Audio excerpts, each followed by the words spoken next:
Every so often, I like to look at the products I reach for day to day. My current rotation are not things that are necessarily new or trending, but they're things that have earned a permanent place on my very limited vanity space. And I think our everyday makeup look says more about our personal style than a special occasion look. Hi, I'm Lisa. If you're new here, I share luxury beauty and timeless style for women over 40. If that sounds like your kind of content, I'd love for you to subscribe, and let's get started. If you watch my videos before, you've seen this foundation in many of them, and this is the Westman Atelier Vital Skin Foundation Stick. I have always loved stick foundation, and this formulation is especially good because it really makes your skin feel and look very skin-like. Whenever I do my foundation, I think about the finish I want rather than the amount of coverage that I'm trying to achieve. I don't go in with a whole lot of product at first. I kind of just swipe it onto key areas where I know I want a little bit more coverage. And then I go in with a foundation brush and I just blend everything in.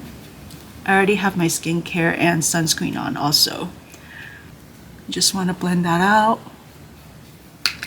And then this is when I go in with a little bit extra if I think that I need it. This product is very blendable and super creamy. Lately, I've been really gravitating towards a stick foundation just for its portability and convenience. If I'm traveling, this is so much easier to pack and carry. And you can see the finish is very nice and natural, yet it's still very buildable if I want a little bit more coverage. Next, I'm going to go in with a little bit of a contour. And this is another favorite by Westman Atelier. This is the contour stick in the shade Cocoa. I'll take a contour brush and blend that product in. Just like the foundation, this one is super creamy and very blendable. This cocoa shade is really interesting. I have the biscuit shade that was first launched by Westman Atelier, and that shade was nice. It's very neutral and it doesn't look too orange or warm on me. But when she came out with this cocoa shade, it has a little bit of red in it, and I knew immediately that I had to pick it up. It's not as taupey gray as the biscuit shade is, although the biscuit shade is also super wearable. I find that this cocoa shade, because of that little touch of a mauve red, it just warms up your skin and looks super natural. I think I can even wear it as like a bronzer / blush, and it would be really flattering. I'm gonna add a little bit just to my nose for a little bit more definition there. Next is setting powder, and I recently hit pan on my Chanel Healthy Glow Sheer Powder. So I purchased a new one, and this is the Dior Forever Nude Radiant Filter. This is shade 00 Luminescent. I'm going to take a fluffy powder brush and just lightly brush that over my T-zone and on my cheeks where I tend to get a little bit oilier. And then whatever's left on my powder brush, just kind of lightly dust that all over. It's a very natural finish, and it still preserves that nice subtle satin glow on my skin without completely mattifying it. Next, I want to bring in a little bit more warmth to my skin, and you have seen this in my other videos probably. This is the RMS Hydra Bronzer.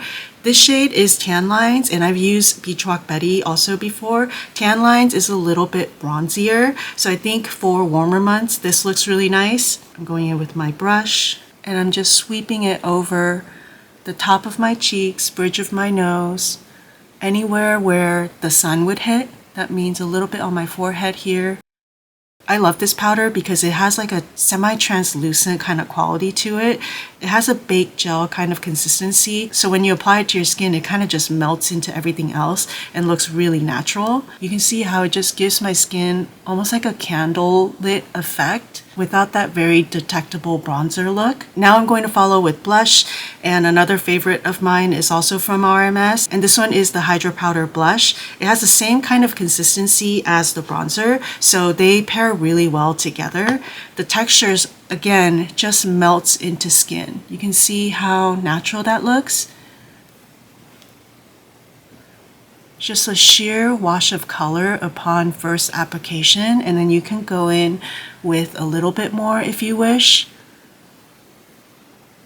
And I like to kind of apply it a little bit closer to my eyes and bring it kind of up for a slight lifting effect. And that's the complexion done. Next is brows, and one product that I consistently restock is the Anastasia Beverly Hills Brow Pomade. I pick up a little bit of the product with my brow brush, and then I use the cap to kind of distribute the product evenly on the brush. And then I go ahead and apply it in short strokes. The longevity of this brow pomade is really amazing. I've had this product for many years and I always restock when I run out. I kind of switch between a brow pencil and a brow pomade. A brow pencil is definitely more travel friendly, but a brow pomade gives me a lot of control too. And this product in particular really does last very long. I take the brush and I just brush the product through. You can see the difference there. Now let's do the other one. I love the saying that your brows should be sisters, not twins. It's completely okay that they are not exactly the same. I actually think it looks much more natural when they have slight variations. Nobody will really notice, and I think it's more important that you follow kind of the natural arch of your brows and just try to define it slightly rather than trying to force a certain shape into your face. Let's move on to eyes, and this next product is something I'll never stop singing praises for. This is the Chanel eyeshadow stick, and the shade that I love is Contour Clair. It's a beautiful taupey brown.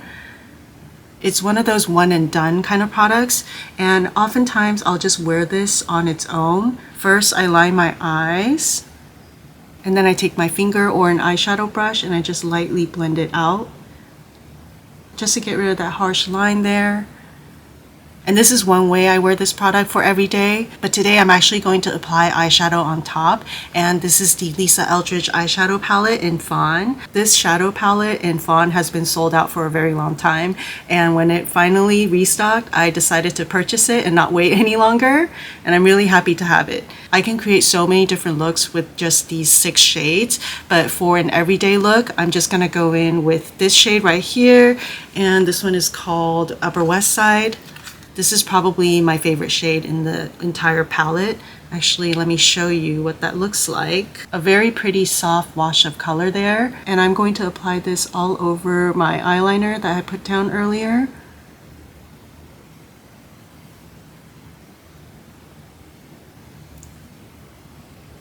Just like that. I want a little bit more definition in the outer corner of my eye, so I'm gonna go in with Supernaturally, this shade right here, and then just apply that in the outer corner and softly blend that into the rest of the eyeshadow.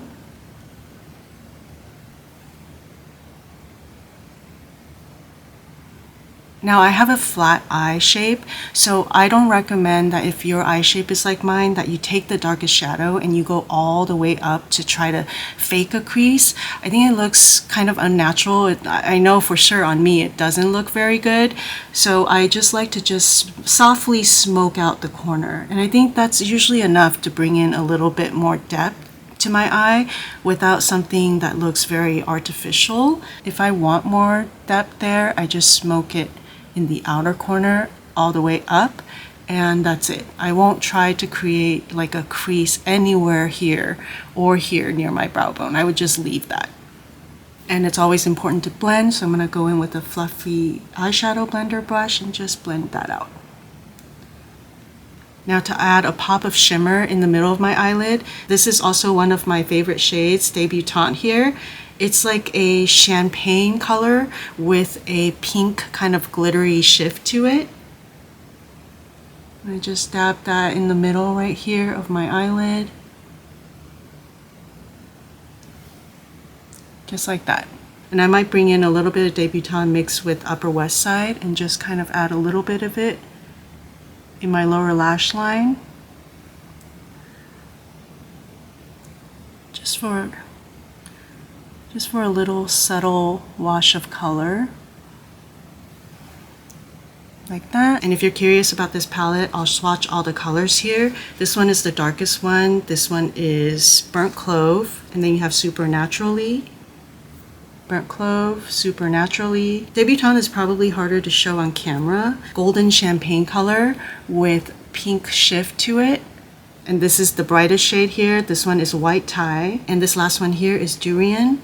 It's a nice espresso shade. It's just a lovely color palette right here. Next we have mascara, so I'm going to go ahead and curl my lashes first. And this one is the Shiseido eyelash curler. I find that the shape of the eyelash curler really suits my Asian eyes because it's not too curved, so it doesn't pinch the corner of my eyelashes. Just going to curl my lashes here.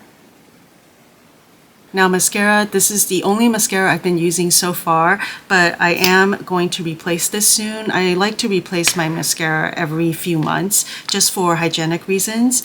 This one is a tubing mascara, but I am in the market for a new one, so I'm kind of doing a little bit of research, and I'll definitely let you know which one I ended up picking up. See the difference? Let's just add a little bit to the bottom lashes today. All done.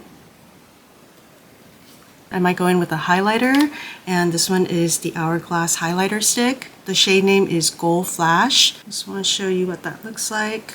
This is a beautiful highlighter too that I really enjoy. Just going to pick some up with my finger here, and then just kind of dab that onto my skin, and then blend it out.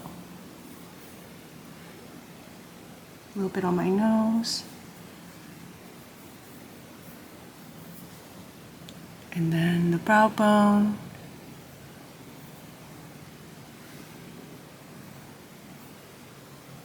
Inner corner of my eye. Just a little bit. Now I'm going to finish this look with lipstick, and this is one of my favorite formulas. This is the Chanel Rouge Allure Velvet. The shade is number 77. It's a perfect nudie pink color that has that My Lips But Better look. And I always like to go in with my finger and just lightly blur out the outline.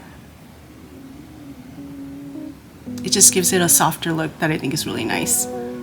And that's it. This is the makeup look that I've been wearing on repeat, and I'm sure it'll continue to evolve as I discover new products that truly deserve a space in my routine. And when that happens, I'll definitely create a video and share it with you. Thank you so much for spending some time with me today. I hope you enjoyed this video, and I'll see you in the next one.